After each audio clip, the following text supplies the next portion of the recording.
क्षणी हाची करावा विचार तरावया पार भवसिंधू नाशवंत देह जाणार सकळ आयुष्य खातो काळ सावधान संत समागमी धरावी आवडी संत समागमी धरावी आवडी करावी तातडी परमार्थी नाशवंत देह जाणार सकळ आयुष्य खातो काळ सावधान तुका म्हणे इहलोकीच्या व्यवहारे नका डोळे दूर भरून राहो नाशिवंत देह जाणार सकळ आयुष्य खातो काळ सावधान समचरण सरोजम संग्रणिदा बुधवं जगननिहित पारिं मंडनं मंडनाना तरुण तुलसी माला कंदनं कंजनेत्रं सदय धवलहासं विठ्ठलं चिंतयामि पांडुरंगाकार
सद्गुरु तुकया ज्ञान दीपा नमो सद्गुरु सच्चिदानंद रूपा नमो सद्गुरु भक्त कल्याण मूर्ती नमो सद्गुरु भास्करा पूर्ण कीर्ती सेवे लागी सेवक झालो तुमच्या लागलो निज चरणा अहो स्वामी तुकया देवा यावरी न करावा वेरू आता अभिनव वाग्विलासिनी जे चातुर्यार्थ कला कामिनी ते शारदा विश्व मोहिनी नमिनी मिया जयांचे केली स्मरण होय सकळ विद्यांचे अधिकरण तेची वंदू श्री चरण श्री गुरूंचे ते नमस्कारो नियता क्षणोक्षणियाची करावा विचार तरावया पार भव सिंधू नाशिवंत देह जाणार सकळ आयुष्य खातो काळ सावधान अखिल गुणनिधान रुक्मिणी प्राण संजीवन भगवान श्री परमात्मा मुक्त कैवल्य तेजोनिधी विश्वसंत मौली महावैष्णव ज्ञानेश्वर भगवान वैराग्य मूर्ती जगदोद्धारक जगद्गुरु श्री संत तुकाराम महाराज आदी सकल संतांच्या पवित्र चरणी विनम्र भावे प्रणिपात करून धर्मधन समन्वित परमार्थ परायण ज्ञानवंत बुद्धिवंत प्रज्ञावंत बहुश्रुत श्रोत्यांच्या चरणी विनम्र भावे अभिवादन करून प्राप्त प्रसंगी कीर्तन रूपी सेवेसाठी गायलेला अभंग जगद्गुरु जगदवंदनीय देवमान्य देवगाव निवासी जगद्गुरु श्री तुकोबराया महाराजांचा 4 चरणाचा अभंग असून उपदेशपर या प्रकरणातील हा अभंग सेवेकरता गायलेला आहे। या प्रस्तुत अभंगाद्वारा जगद्गुरु श्री तुकोबराया यच्च यावत जीवाला उपदेश करत आहेत। प्रासादिक वाणी सगळ्यांच्या परिचयाची आहे। अनेक वेळा हा अभंग आपण गायलाय, अनेक वेळा हा अभंग आपण ऐकलाय। जगद्गुरु तुकोबराया प्रस्तुत अभंगाद्वारा यच्च यावत जीवाला प्राणी मात्राला विचार करण्यासाठी सांगतात। क्षणोक्षणी हाची करावा विचार तरावया पार भव सिंधू। काय विचार करायचा आहे? पुढील 3 चरणामध्ये जगद्गुरु तुकोबरायांनी प्राप्तव्य करता विचार करायला सांगितला। या अभंगाचं निरूपण लक्षात घेत असताना या अभंगामध्ये प्राप्तव्य साध्याचा विचार सांगितला, साध्य प्राप्ती करता लागणाऱ्या साधनाचा विचार सांगितला आणि जे साधन आपण स्वीकारणार आहात ते साधन कशा पद्धतीने करावं याचाही विचार सांगितला. अर्थात साध्य प्राप्ती करता त्रिपुटी या अभंगाद्वारा जगद्गुरु श्री तुकोबराया आपल्या समोर ठेवतात. विठ्ठल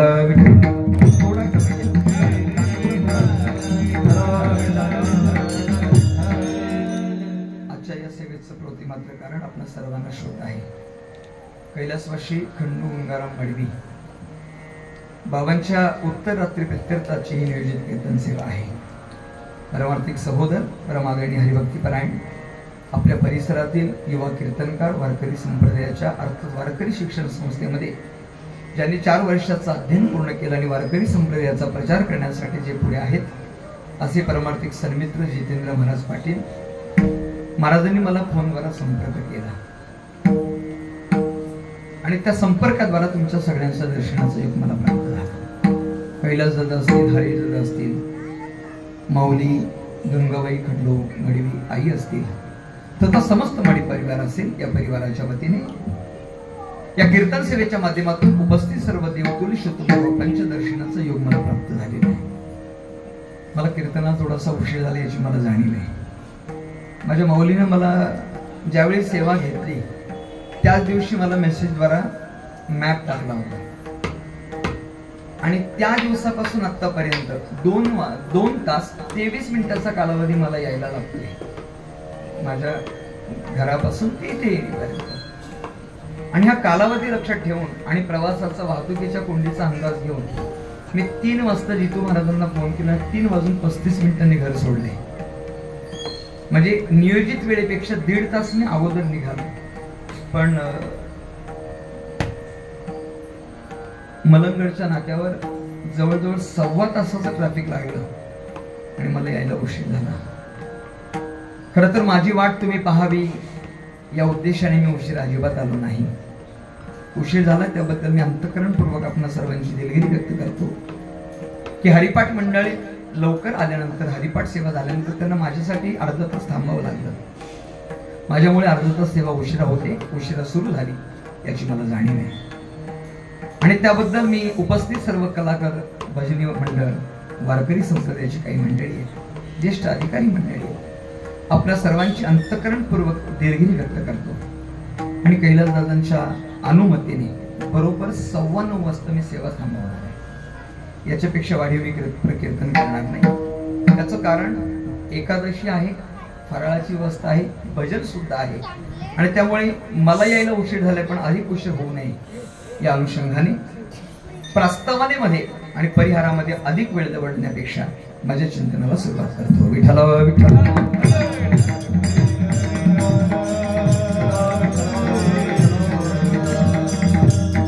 बाबांच्या उत्तर रात्री प्रत्यर्थाची नियोजित कीर्तन सेवा आहे. वयाच्या 62व्या वर्षी त्यांनी जगताचा निरोप घेतला. खरं तर निरोप घेत असताना वारकरी संप्रदायाशी ते संलग्न आहेत. कुस्त्या क्षेत्राशी ते अतिशय जवळीक आहे.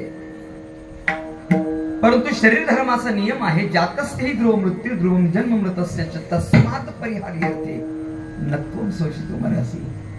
भगवद्गीतेच्या या श्लोकाच्या अनुषंगाने आपल्याला जावंच लागतं आणि म्हणून वयाच्या 62 वर्षी जगताचा निरोप बाबांनी कुटुंबाद्वारे घेतला. मी या चिंतना करता गायलेला जो अभंग आहे तो अभंग तुकोबरायांचा आहे. प्रस्तुत अभंगाद्वारा जगद्गुरु तुकोबराया याच्या यावत जीवाला विचार करायला सांगतात. तुम्ही म्हणाल मानवाला सांगितलं का? तर मानवाला सांगितलं. कशावरून? त्याचं कारण असं आहे, 84 लक्ष योनीचा विचार करत असताना मनुष्य हीच योनी अशी आहे की ती विचार प्रधान आहे. आणि त्यामुळे विचार करण्याची क्षमता, विचार करण्याचं सामर्थ्य जर कोणात असेल तर ते केवळ आणि केवळ माणसात आहे. तुम्ही म्हणा त्याचं कारण काय? त्याची कारण खूप आहे. महात्म्याचा जर विचार केला तर महात्मा हा कर्म प्रधान आहे. पशु पशवादिकांचा विचार जर आपण केला तर पशु पशवादिक हे भोग प्रधान आहेत.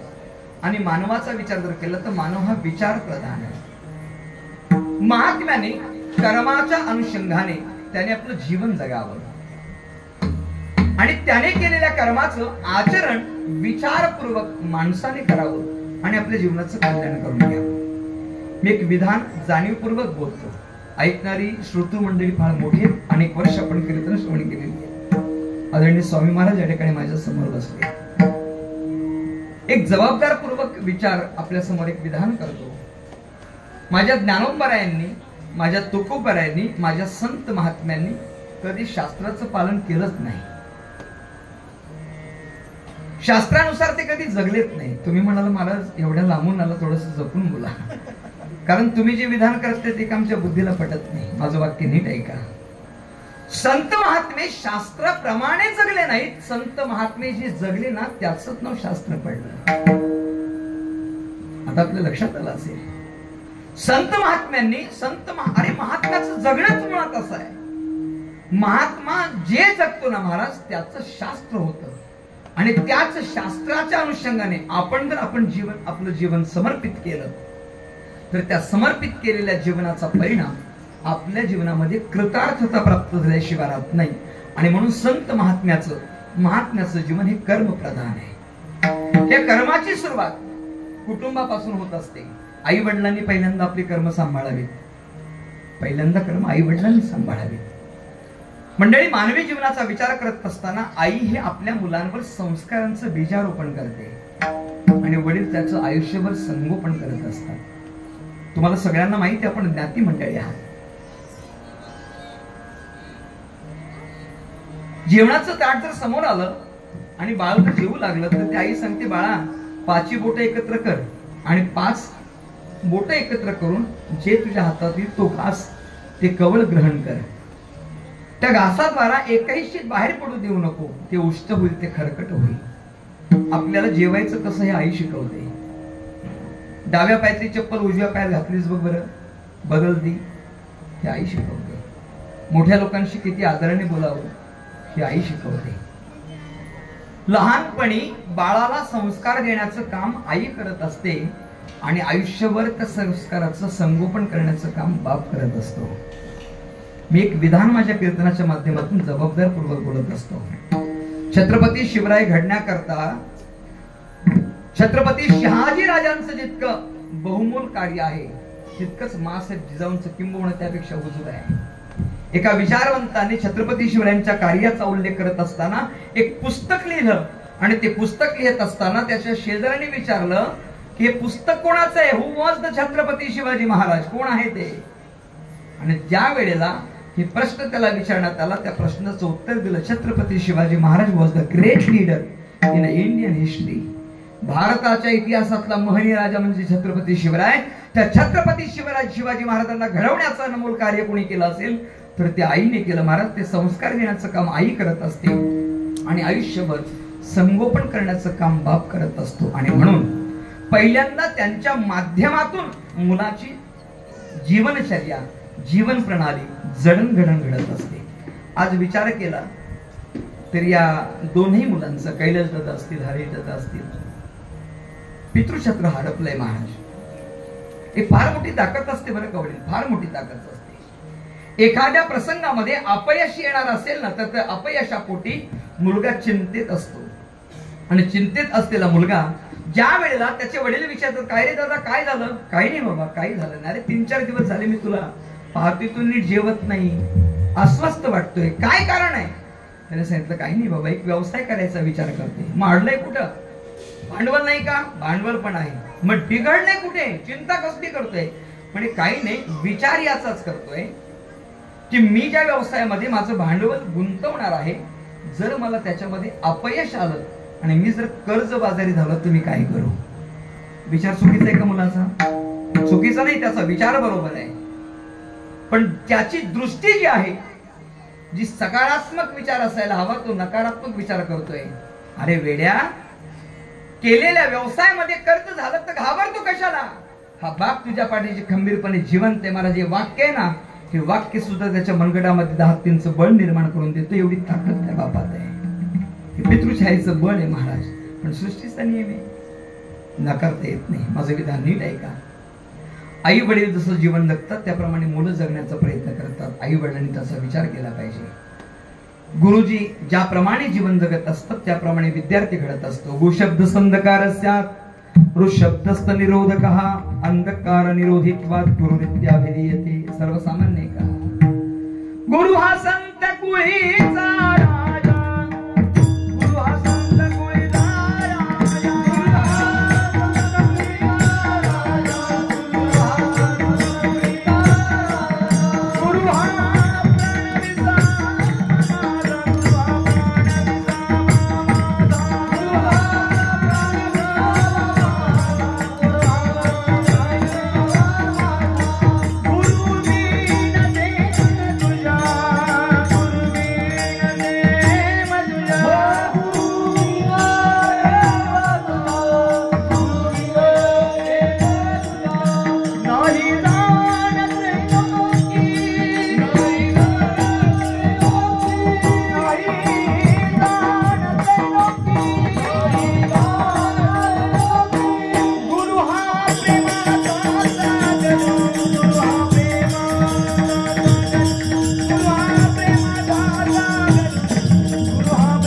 कुळीचा राजा. महाराज म्हणतात गुरु म्हणजे सर्वसामान्य नाही. जो लघु असतो त्याला महान करण्याचं कार्य जर कोणाचं असेल तर ते गुरुच असतं महाराज. मुळात शब्द आहे गुरु आणि मग त्याला आदरपूर्वक गुरुजी जोडला गेला. गुरुजी झाले, आता गुरुजीचे पुढे नंतर मास्तर झाले, आता मास्तर नाही राहिले, आता सर झाले. जमलं तर राहू बा, नाही तर बाजूला सर. हो, हे लक्षात आलं का? गुरु या शब्दामध्ये जी ताकद होती ना महाराज, ती आता सर शब्दात अजिबातच राहिली नाही. अजून बोलतो, गुरु या शब्दामध्ये भय होतं, गुरु या शब्दामध्ये भीती होती, गुरु या शब्दामध्ये आदर होता, गुरु या शब्दामध्ये दडपण होतं, गुरु या शब्दामध्ये भीती होती महाराज. आता सर शब्दामध्ये नाही राहिली.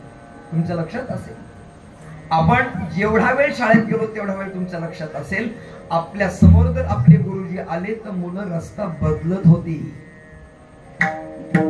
आता तसं नाही राहिलं. आता गुरुजी ज्या दिशेने येतात विद्यार्थी त्या दिशेने धाव घेतोय. हो, हे अनुभव समजा, हा एक अनुभव समजा, ही वस्तुस्थिती आहे महाराज. मला चिंतनाचा मुद्दा नीट ऐका.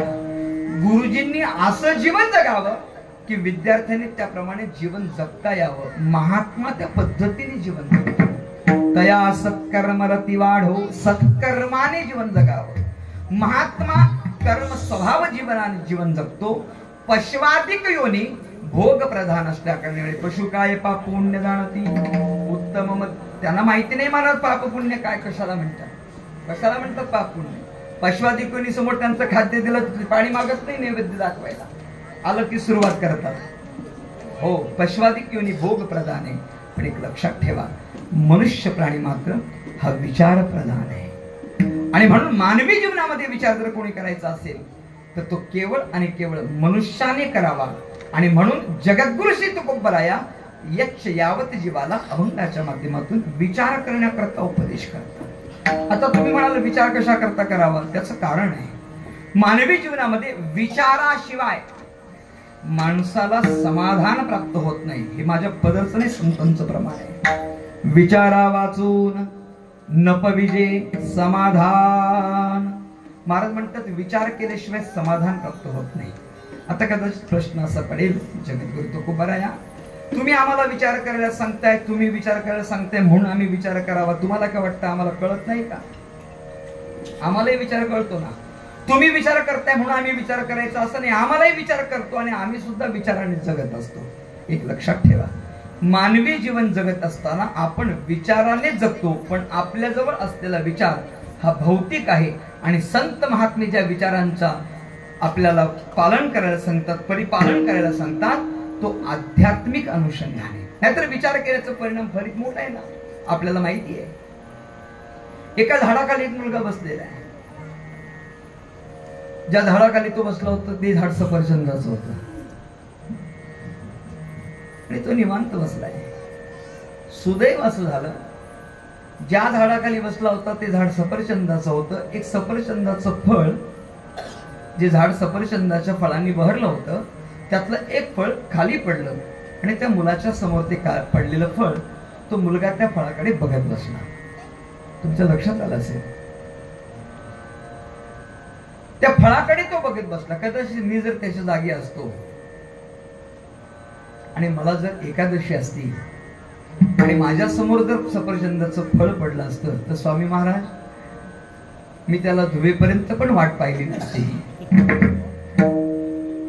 उपरण्याला तो पुसला असता आणि मी खात बसलो असतो. बरोबर आहे की नाही? माझंच नाही, आपण सगळ्यांनी हेच केलं असतं. आपण सगळ्यांनी हेच केलं असतं, फक्त मी माझ्यावर घेतलं, एवढंच फरक आहे. महाराज त्या मुलाने तो सफरचंद पाहिला आणि त्याने हातात घेऊन खायला सुरुवात नाही केली, त्यांनी त्याच्यावर विचार केला. आणि विचार केल्यानंतर बहुत विचारांती त्या मुलाला सफरचंद वरून खालीच का आलं, ते आलेल्या सफरचंद वरती का नाही गेलं, याचा बहुतांशी विचार केला. आणि त्या विचारांती त्याला गुरुत्वाकर्षणाचा शोध लावला. त्या मुलाचं नाव आहे शास्त्रज्ञ न्यूटन. माझं वाक्य नीट लक्षात घ्या. एक मुलगा सफरचंदाचं फळ खाली, अरे जाऊ दे ना, पडलं तर पडू दे की, काय फरक पडतो पडलं तर, आपण असा विचार केला असता.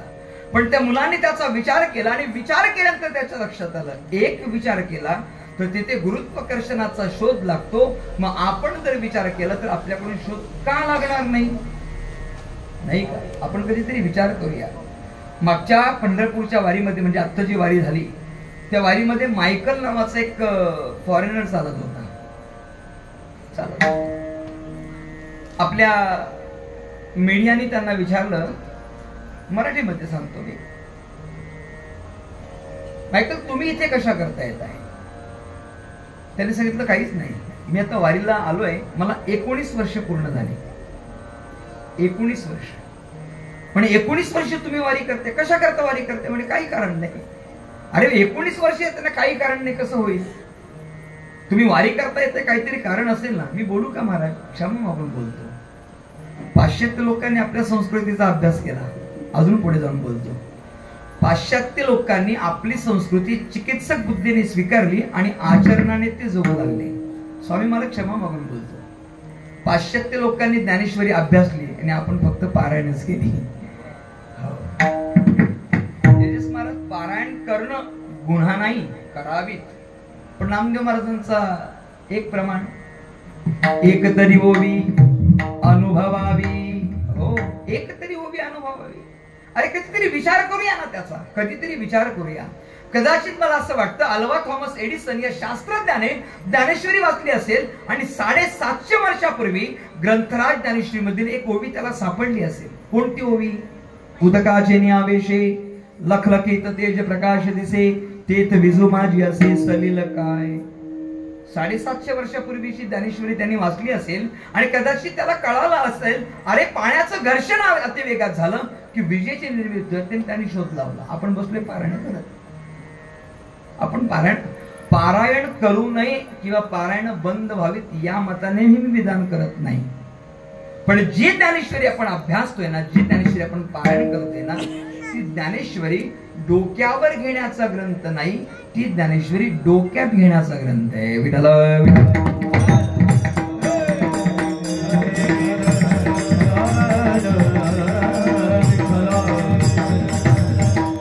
महाराज म्हणतात त्या ज्ञानेश्वरीचा अभ्यास करा, त्या ज्ञानेश्वरीला चिकित्सक बुद्धीने निहाळा. ती ज्ञानेश्वरी तुम्हाला प्रपंच पण सांगते आणि ती ज्ञानेश्वरी तुम्हाला अध्यात्म पण सांगते.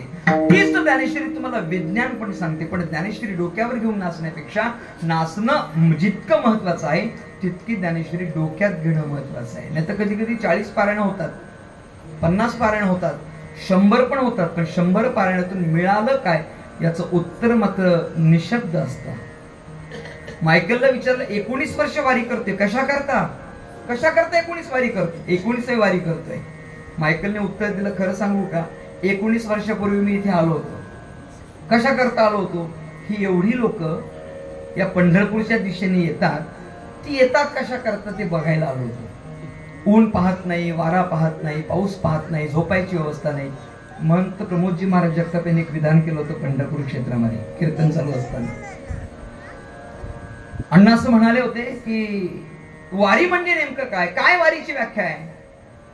महाराज असं म्हणाले, वारी म्हणजे नेमकं काय, जिथे गैरसोयीला सुद्धा सोय मानली जाते तिचं नाव वारी आहे. काय वाक्य बघा, जिथे गैरसोयीला सुद्धा सोय मानली जाते त्याला वारी म्हणतात. स्वामी महाराज, परिस्थिती अशी आहे, 1 लाख रुपयाची गादी पण घरी झोप लागत नाही. आणि तिथली परिस्थिती अशी आहे, तंबू मध्ये ना एसी असतो, ना पंखा असतो, ना खाली गालिचा असतो. कदाचित त्यातल्या त्यात जर पाऊस पडला तर समस्त संपूर्ण माती ओली असते. ती ओली माती गोणत्याने, गोणपटाने, कशाने, तरपटाने पुसायची, त्यातलं पाणी काढायचं, त्याच्यावर आपली हांतरून वळकटी हांतरायची आणि त्याच्यावर झोपायचं. महाराज, काही अंगाई गीत गायची गरज नाही, झोपेची गोळी घ्यायची गरज काही लागत नाही. माऊलीचं प्रस्थान व्हायला 20 मिनिटाचा अवकाश असतं. वारकऱ्याला कळालं ना जिथं बसलाय तिथं झोपी जातो महाराज. त्याला घरी झोप लागत नाही, पण तिथं मात्र निवांत झोपतो. काय गंमत आहे. घरी जर जेवणामध्ये, स्वयंपाकामध्ये एखाद्या पदार्थाची त्रुटी झाली तर बायकोला ओरडतो महाराज, पण तिथे जो मिळतो त्याला प्रसाद म्हणूनच खातो. काय परिस्थिती आहे. हो, मायकलला विचारलं, काय ही लोक वारीला येतात, पाऊस बघत नाही, ऊन पाहत नाही, कशा करता येतात? हे बघण्याकरता पहिल्या वर्षी आलो आणि येता येता जे त्यांना मिळत होतं ते मला 19 वर्ष मिळत गेलं म्हणून येतोय. काय गंमत आहे बघा. 19 वर्ष मायकल वारीला जातोय. माझ्या चिंतनाचा मुद्दा असा आहे की आपण आपल्या जीवनामध्ये साध्य प्राप्ती करता आरूढ झाल्यानंतर 84 लक्ष योनी, त्या 84 लक्ष योनीमधील मानवालाच ती क्षमता दिली. पाश्चात्य लोकांनी ते स्वीकारलं आणि आपण मात्र आपले विचार, आपली संस्कृती, आपले संस्कार आपण पायदळी तुडवले. संत महात्मे सांगतात त्या अभंगाद्वारा आपल्या जीवनामध्ये साध्य आहे. काय साध्य अभंगामध्ये? महाराज म्हणतात, तरावया पार भव सिंधू. आपल्याला तरुण जायचं असेल तर त्याच्याकरता हे साध्य आहे. या भवसागरातून आपल्याला तरायचं आहे. मग साध्य म्हटलं की त्याला साधन स्वीकारलंच पाहिजे. मग पुढचे 3 चरण साधन सांगितले आणि ही साधनं स्वीकारत असताना ती कशा पद्धतीने स्वीकारावी त्याला पहिलं चरण दिलं, क्षणोक्षणी. ही पद्धत सांगितली. जगद्गुरु तुकोबाराय सांगतात, आपण आपल्या जीवनामध्ये विचार करावा. पण विचार करावा तो नेमका कोणता करावा हाही प्रश्न आहे. महाराज भौतिक दृष्टिकोनातून आपण सगळेच विचार करतोय भौतिक दृष्टिकोनातून. पण भौतिक विचाराला संत महात्मे प्राधान्य देत नाही. भौतिक विचार सांगू का? भौतिक विचार सांगू. शाळेत गेल्यानंतर पुस्तकी ज्ञान आम्ही देतोय, हे भौतिक विचार आहे. जगावं कसं, गणित कशी सोडवावी, शास्त्र कसं पाठ करावं, सूत्र कशी पाठ करावी, हे झालं भौतिक ज्ञान. आता भौतिक ज्ञानासाठी कोण अट्टास करत नाही, सगळेच जगतात ना महाराज. भौतिक ज्ञानासाठी सगळेच जगतात. आणि वाक्य नीट लक्षात ठेवा, भौतिक ज्ञानाने जीवनाचा उद्धार होत नाही आणि आध्यात्मिक ज्ञानाने जीवनाचा उद्धार झाल्याशिवाय राहत नाही. म्हणून संत महात्मे भौतिक ज्ञानाला प्राधान्य देत नाही, भौतिक विचाराला प्राधान्य देत नाही आणि आध्यात्मिक विचाराला प्राधान्य दिल्याशिवाय राहत नाही. मग तो आध्यात्मिक विचार संत महात्मे, आपण असं म्हणू की महाराज हा विचार तुम्ही आम्हाला करायला सांगू नका. तुम्हाला माहित नसेल, आमच्या मुलाचं बारसं झालं ना तेव्हा त्याच्या नावाची पॉलिसी काढली. तुम्ही आम्हाला काय सांगताय? काढली असेल ना? हो. परत तुमच्या लक्षात नाही, आमच्या मुलाचं बारसं झालं तेव्हाच आम्ही मुलाची पॉलिसी काढली. त्याच्या लग्नापर्यंत त्याला 20 लाख रुपये मिळतील अशी व्यवस्था करून ठेवली. परत तुम्ही आम्हाला काय शिकवता? आमच्या मुलांचे लग्न झाल्यानंतर दोन्ही मुलांसाठी 2 ब्लॉक घेऊन ठेवले. हे ज्ञान, हे विचार संत महात्म्यांना अपेक्षित नाही. मग आपल्या जीवनामध्ये आपण विचार कोणता करावा? संत महात्मे सांगतात, मानवी देहाला प्राप्त झाल्यानंतर त्या भौतिक सुखांचा उपभोग घेण्यापेक्षा भौतिक सुखांचा उपभोग घेत असताना आध्यात्मिक सुख प्राप्त करण्यासाठी आपण जीवन जगावं. आणि हे ज्ञान भगवान परमात्म्याने फक्त माणसाला दिले. मनुष्य देहाचे निज्ञाने सच्चिदानंद पदवी घेणे, एवढा नारायणे कृपावलोकने निधला. आयुष्याच्या साधने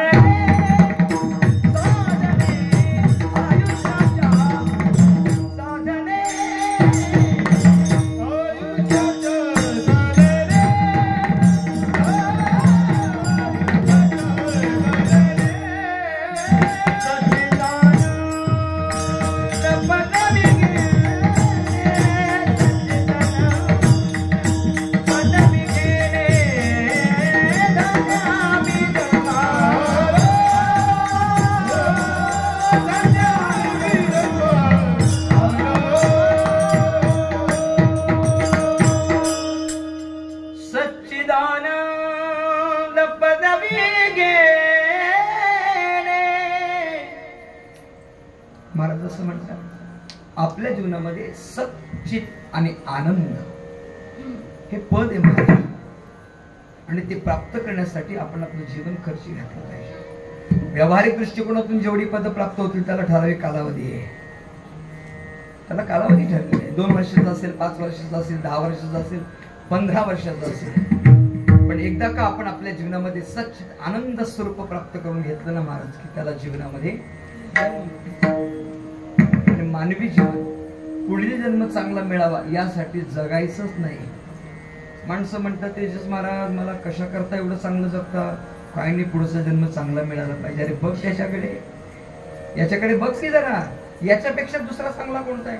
सांगा बरं, कोणता चांगला याच्यापेक्षा? होतं प्रसंगोत्पात एखाद्या प्रसंगामध्ये पशवादित्वेनी माणसापेक्षा श्रेष्ठ वेगळा. कधी कधी रस्त्याच्या कडेला माणूस हात हात हात करतो गाडीला, थांबवा थांबवा थांबवा, गाडी थांबत नाही. आणि त्याच गाडीमध्ये एखादं कुत्रं असतं मालकाचं, आणि ते खिडकीतून बाहेर डोकावतं, जीप काढून याला वेडवून दाखवतं. त्याला वाईट वाटतं, काय माझं जीवन आहे, त्या कुत्र्यापेक्षा बेकार जीवन आहे. अरे वेड्या, कुत्र्यापेक्षा तुझं जीवन बेकार नाही. तू जर विचार केला तर ती गाडी खरेदी करण्याची क्षमता तुझ्यात आहे. त्या गाडीचा मालक तू होशील, पण ती क्षमता तू विसरला त्याला काय करणार. मानवी जीवनामध्ये पशवाधिक योनीपेक्षा एखाद्या प्रसंगामध्ये पशवाधिक योनी माणसापेक्षा श्रेष्ठ ठरली असेल. मी नेहमी सांगत असतो, दरोड्याचा शोध, खुनाचा शोध, चोरीचा शोध जर पोलीस यंत्रणेला लागला नाही तर त्या ठिकाणी डॉग स्क्वॉड बोलवलं जातं. आणि काय गंमत आहे, श्वान पथक त्या दरोड्याचा शोध लावतं. जिथे माणसाला शोध लागला नाही तिथे कुत्र्याने शोध लावला. मग माणसापेक्षा बरा म्हणूया का आपण? अरे बरा कसा म्हणता येईल? त्या कुत्र्याला शिकवण्याचं काम माणसानेच केलंय ना. प्रसंगापुरता कदाचित भगवान परमात्म्याने दिलेल्या एक इंद्रियाच्या अनुषंगाने, श्वसन इंद्रियाच्या अनुषंगाने कदाचित तो शोध लावणं त्याच्या दृष्टिकोनातून सोपा असेल, सुलभ असेल. पण माणसाला जे भगवान परमात्म्याने दिलंय ते पशवाधिक योनीला दिले नाही. हा नरक करणी करेसो नरका नारायण मन जाय. भगवान परमात्म्याचं प्राप्तव्य हे फक्त माणसाला दिलेलं आहे. म्हणून जगद्गुरु तुकोबराय सांगतात, आपल्या जीवनामध्ये कदाचित तुम्ही विचार करत असाल, पण जो विचार तुम्ही करत आहात तो विचार न करता आपल्या जीवनामध्ये भवसागराच्या जाळ्यातून किंवा या भवसमुद्रातून आपल्याला तरुण जाण्यासाठी आपण तो विचार करावा. पण विचार करायचा कसा याची एक पद्धती जगद्गुरु तुकोबराय सांगतात अभंगाच्या पहिल्या क्षणोक्षणी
अभंगाच्या पहिल्या चरणामध्ये दोन गोष्टी सांगितल्या. एक, जे साध्य आपल्याला प्राप्त करायचे त्या साध्याचा विचार सांगितला, आणि ज्या साधनाचा आपल्याला स्वीकार करायचे त्याची पद्धती सांगितली. एक लक्षात ठेवा, मानवी जीवनामध्ये तीन गोष्टी असणं खूप महत्वाचं. एक तर आपल्याला साध्य कळावं. साध्य कळालं तर त्या साध्याच्या प्राप्तीकरता साधन कळावं, आणि साधन जर कळालं तर त्या साधनाची पद्धत कळावी. सोपा करून सांगतो, फार वेळ नाही माझ्याकडे, थोडा कमी वेळ आहे. आपल्याला जर साध्य कळालं ना तर साधनाचा स्वीकार होतो महाराज. पण तिघांपैकी एक जरी गोष्ट चुकली तरी साध्य प्राप्त होत नाही. कल्पना करा, आपण आजारी झालो, हो नाही झालो आजारी. आता आजारी झाल्यानंतर आपण दवाखान्यात गेलो, आणि दवाखान्यात गेल्यानंतर मग डॉक्टर आपल्याला तपासतात, पोट तपासतात, गळा तपासतात, डोळे तपासतात. आणि विचारतात आपल्याला काय होत आहे, बरोबर की नाही. एक 10 मिनिटाची ती प्रोसेस असते तपासण्याची,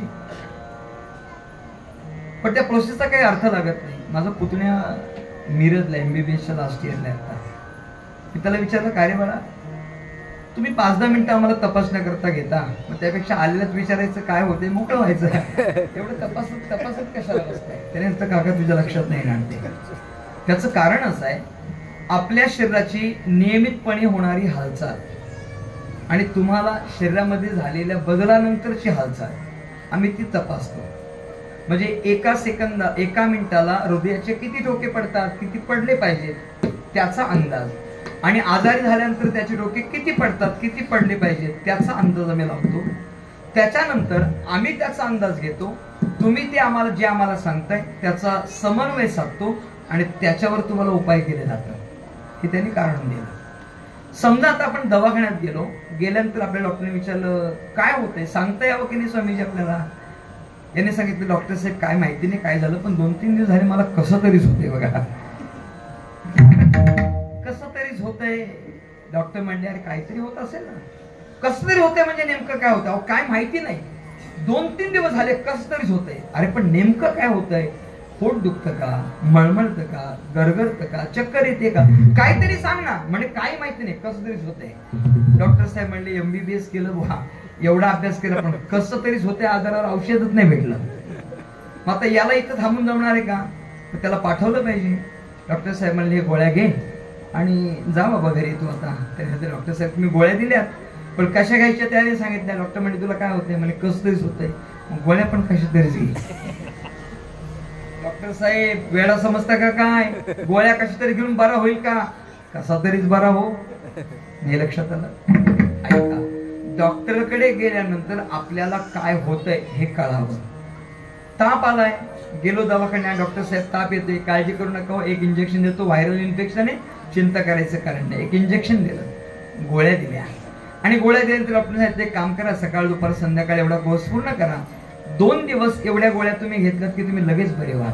किती दिवस, 2 दिवस. पण 2 दिवस सकाळ दुपार आणि संध्याकाळ असं 3 टाइमाचा डोस 2 दिवस तुम्ही घ्या. आता लक्षात घ्या, ताप जावा हे झालं त्याचं साध्य, गोळ्या इंजेक्शन हे झालं त्याचं साधन, आणि सकाळ दुपार संध्याकाळ घ्या हे झाली त्याची पद्धत. आता तिघांपैकी एक जरी चुकली तरी साध्य प्राप्ती होत नाही. तो सुपीक डोक्याचा होता, तो घरी आला, आणि घरी आल्यानंतर त्यांनी विचार केला. डॉक्टर साहेब म्हणाले आता इंजेक्शन पण दिलंय, गोळ्या पण दिल्या, ताप पण बरा होणार आहे. पण डॉक्टर साहेब म्हणाले 2 दिवस या गोळ्या 3 टाइम घ्या, आणि 3 टाइम ह्या 2 दिवस कोर्स पूर्ण केल्यानंतर तुम्ही बरे व्हाल. मग डॉक्टरांचं कोण ऐकते, 2 दिवस कशाला वाट बघू, सगळ्या एकदम घेतो. सगळ्या गोळ्या 3 टाइमाच्या गोळ्या 2 दिवसाच्या गोळ्या एकाच वेळेला घेतल्या आणि लगेच तापातून मोकळा झाला. होईल, नाही होणार ना, का नाही होणार हो, गोळ्या घ्यायची पद्धत चुकली. आता ऐका, संत महात्म्यांनी सांगितलेल्या साध्य प्राप्तीचा विचार संतांच्याच पद्धतीने केला. निश्चित स्वरूपाने सांगतो, साध्य प्राप्ती झाल्याशिवाय राहत नाही. पण गंमत अशी झाली, आपल्याला संतांनी सांगितलेलं साध्य कळायला पाहिजे ना. कोहम कथमिदम जातम को वै कर्तास्य विद्यते. आलो कुठून, जायचं कुठं, आलो कशा करता हे कळावं की नाही. आणि कळाल्यानंतर ज्याच्या करता आलो त्या प्राप्तव्या करता संतांनी दिलेल्या मार्गाचा जर अवलंब आपण केला तर केलेल्या अवलंबाचा परिणाम आपण साध्यापर्यंत पोहोचल्याशिवाय राहत नाही. मग संत महात्मे सांगतात आपल्याला प्राप्तव्य आहे भवसिंधू तरावया पार. भवसिंधू म्हणजे संसार स्वरूप सागर आपल्याला तरायचं आहे. माणसं म्हणतात या जन्मामध्ये आपल्याला मिळाला, आता पुढचा जन्म चांगला, अरे चांगला मिळावा म्हणून कडरोट नाही करायचं. मिळालेल्या जन्मामध्ये या जन्म मरणाचं आणि 84 लक्षणीचं खंडन कसं होईल याच्याकरता जीवन जगावं. त्या 84 लक्षणीचं खंडन एकाच गोष्टीने होतं, ज्यावेळी जन्म मरणाचं खंडन होईल, ईश्वर प्राप्ती होईल, त्याच वेळेला होईल. अंतकाले च मामेव स्मरण मत्वा कलेवरम्य प्रयाति समद्भावम याति नास्त्यत्र संशयः. भगवान परमात्म्याच्या नाम साधनेने भगवान परमात्म्याची प्राप्ती होते, आणि त्याची प्राप्ती झाल्यानंतर जन्म मरणाचं खंडन होतं. जगद्गुरु तुकोबरे म्हणतात त्याचं प्राप्तव्य हे झालं आपलं साध्य. आणि साध्य प्राप्त करत असताना त्या साधनाची पद्धत सांगितली. क्षणोक्षणी पावलो पावली सतत प्रत्येक क्षणाला आपण हाच विचार करा. कुठला? तरावया पार भवसिंधू, आपल्याला भवसागर तरायचंय. पण क्षणोक्षणी का सांगितला? त्याचं कारण असं आहे की प्रत्येक क्षणाला आपली बुद्धी सुद्धा पलटते, आपला विचार सुद्धा पालटतो आणि आपल्या जीवनातलं प्रारब्ध सुद्धा बदलेल. महाराजांची किती सुंदर प्रमाण आहे. अनेक बुद्धीचे तरंग क्षणोक्षणा पालटती रंग, धरू जाता संग तब तो होय वाधा. महाराज म्हणतात अनेक बुद्धीचे तर क्षणोक्षणा पालटती, क्षणोक्षणा पालटती, किंवा क्षणभंगूर नाही भरवसा, वारे सावध तोडा माया आशा, काही नचळे मग गळा पडेल फासा, पुढे हुशार थोरा हे ओळसा गा. महाराज म्हणतात क्षणाक्षणाला आणि मिनिटाचा भरोसा नाही राहिला. काही माणसं म्हणतात कालच माझ्या सोबत तिथं होता, चहा घेतला दोघांना बरोबर, सकाळी बातमी आली. काय करता? एका मिनिटाला क्षणाला या देहाचा भरोसा नाही. म्हणून महाराजांनी त्याची पद्धत सांगितली. क्षणोक्षणी हाची करावा विचार. कसला विचार करावा? तरावया पार भवसिंधू, भवसिंधू पार करायचा आहे. हे आपलं साध्य आहे. त्याच्याकरता विचार करावा आणि तो विचार करता करता आपल्या देहाचा विचार करावा की ज्या देहाला आपण अविनाशी समजत आहोत तो देह कसा आहे? अभंगाचं दुसरं नवशिवंत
विचार ज्याचा करायचा त्याचा विचार सांगतात. नाशिवंत देह जाणार सुख, आयुष्य खातो काळ सावधान. जे नाशिवंत पहिला विचार, जाणारच आहे दुसरा विचार, आणि काळ खातो हा तिसरा विचार.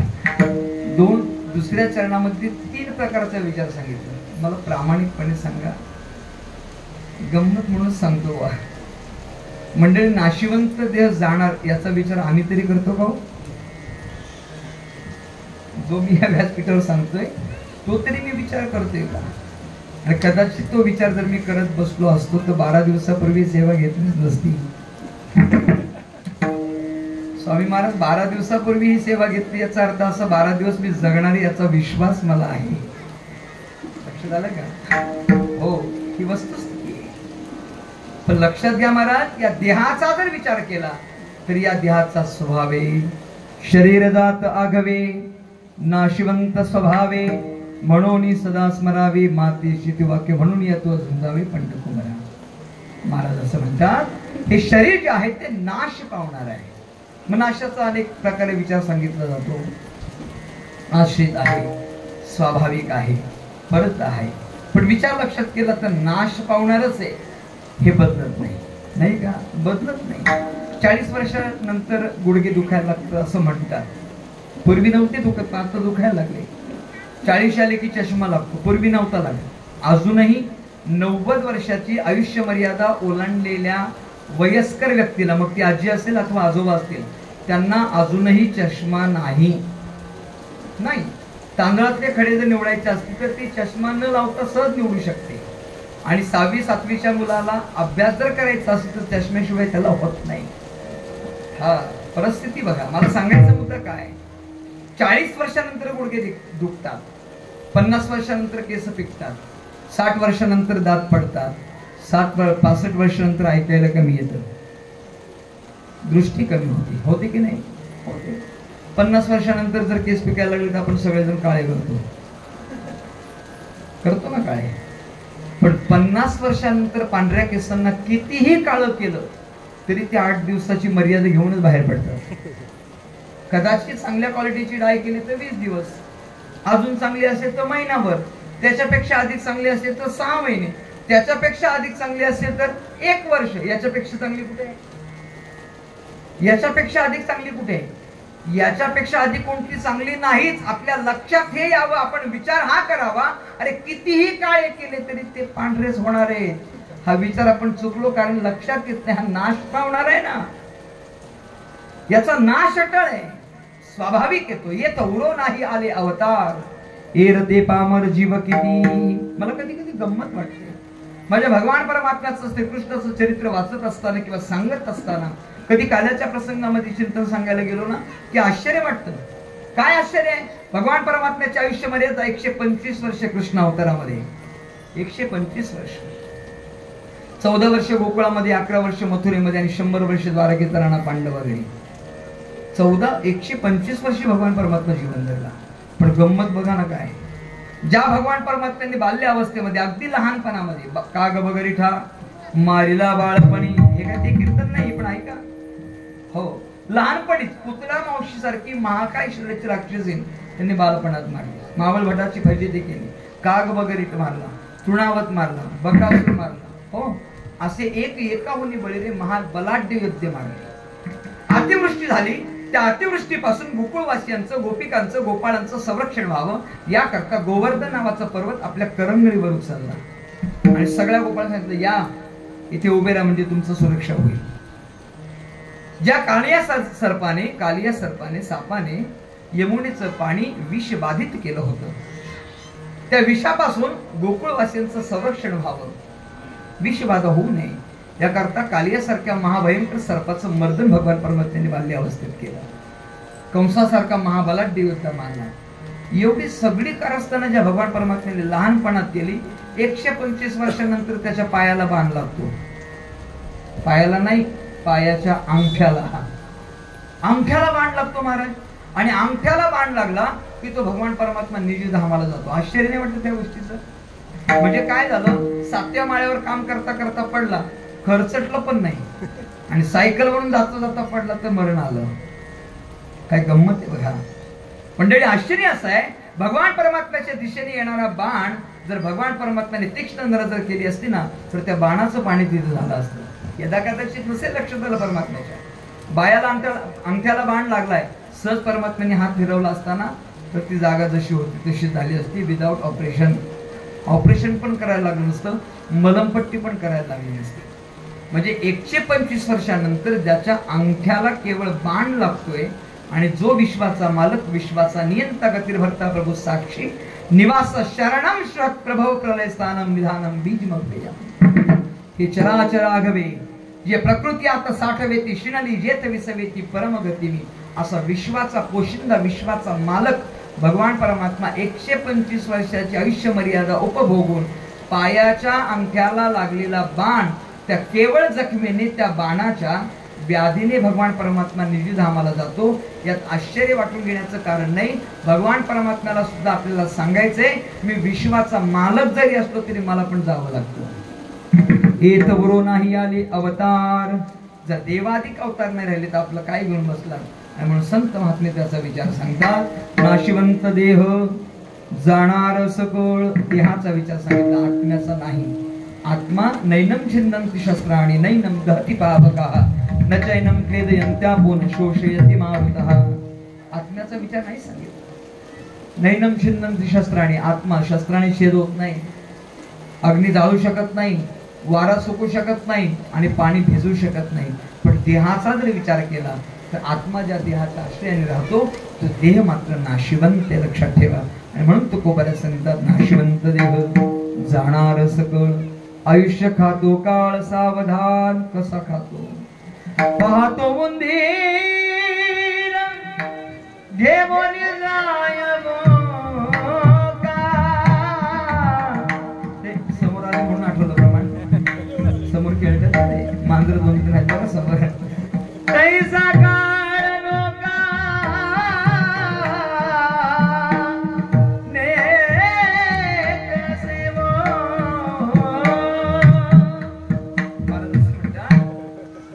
उंदराच्या करता मांजराने बोक्याने वाट पाहावी तसा काळ आपली वाट पाहतो महाराज. म्हणून तुकोबाऱ्या सांगतात नाशिवंत देह जाणार सकळ. आयुष्य खातो काळ सावधान विठोबा.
क्षणोक्षणी हाची करावा विचार, करावया पार भव सिंधू नाशिवंत देह जाणार सगळ आयुष्य खातो काळ सावधान. अभंगामध्ये दुसरा विचार सांगितला, संत समागमी धरावी आवडी, करावी तातडी परमार्थी. पाडवेत आहे करावी तातडी परमार्थाची, असे आपण म्हणतो. संत समागमी धरावी आवडी, संत समागमी धरोनी आवडी असे म्हटलं जातं. महाराज असं म्हणतात, आपल्या जीवनामध्ये तातडी परमार्थाची करावी, नाही का? आपण तातडी कसली करतो? प्रपंचाची. काल्याचं कीर्तन असले तर कीर्तन का तिथंच उभा आहे तर पंक्ती पडल्या, करावी तातडी नाही का? हो नाही महाराज, जरी झाला संन्याशी माध्यमाला काळकुंडवाशी भूक लागलेलीच आहे ना, अन्नमय प्राण असल्यामुळे ते लागणारच आहे, नाही असं नाही. पण त्याचा विचार करण्यापेक्षा एक वाक्य बोलून जातो, जीवनामध्ये जेवणासाठी जगण्यापेक्षा जगण्यासाठी जेवा, जीवनाचं कल्याण होईल. आपल्या भारत देशाचा विचार जर आपण केला तर माणसं उपवाशी राहून जितकी मेली नाही त्याच्यापेक्षा अधिक अति आहाराने मेली. संशोधन आहे, लक्षात घ्या. अति आहार केल्यामुळे, अति आहार झाल्यामुळे जेवण आवश्यकच आहे. अन्न, वस्त्र, निवारा. पहिली अन्न. उदका माझे महाराज म्हणतात निर्वाहापुरते अन्न पाहिजेच, निर्वाहापुरते अन्न आच्छादन. पण महाराज म्हणतात त्याच्याकरता घाई नाही करायची. तातडी करायची असेल तर परमार्थासाठी करावी, परमार्थी करावी. आणि ती तातडी संत सहवासात करावी. कैलासदादांनी सांगितलं. पण माझा तर काही परिचय नाही, समस्त मडवी परिवाराशी परिचय नाही, कैलासदादांशी नाही, हरीशदादांशी नाही. मग इथे येण्याचं कारण कसं काय बरं असेल तर ते ज्यांच्या सहवासामध्ये पायी दिंडी सोहळ्याला जातात जितू महाराजांबरोबर, त्यांचं जीवन प्रवास वारीचा आहे. काही तरुण्यामध्ये माळ ग्रहण केली आणि वारीसोबत महाराजांसोबत जातो. पण यावर्षी काही वारी करता आली नाही, वारी चुकली यावर्षी. का चुकली? चुकवली का? नाही, चुकवली वारी, पण ती माता पित्यांच्या सेवेकरता. कारण ज्ञानोबरांचं प्रमाणे सकळ तीर्थांची धुरे जिये का माता पितरे तया शेवेसी कीर शरीरे लोण की जे. काशी क्षेत्राला जरूर जा, पण आई वडिलांची सेवा करत असाल तर जा. काशी क्षेत्र पुण्य देतं यात शंकाच नाही. पण माता पित्यांना कुठेतरी बंद करून ठेवायचं आणि आपण काशीला जायचं, तशी काही काशी करायचं कारण नाही, आवश्यकताच नाही महाराज. हो, अजून पुढे बोल. माता पित्यांची सेवा करा, काशीला पण जायची गरज नाही. माता पित्यांची सेवा केली तर महाराजांचं किती सुंदर. वेळ संपली माझी, फक्त 2-3 मिनिटं झाले, समारोप झाले जवळ. किती सुंदर प्रमाणे माता पित्याची सेवा करीता विठ्ठल आणिला सखा कशी रे विठ्ठल लोकली पुंडलिका. महाराज म्हणतात भगवान परमात्म्याच्या काय झालं काही बोलायची गरज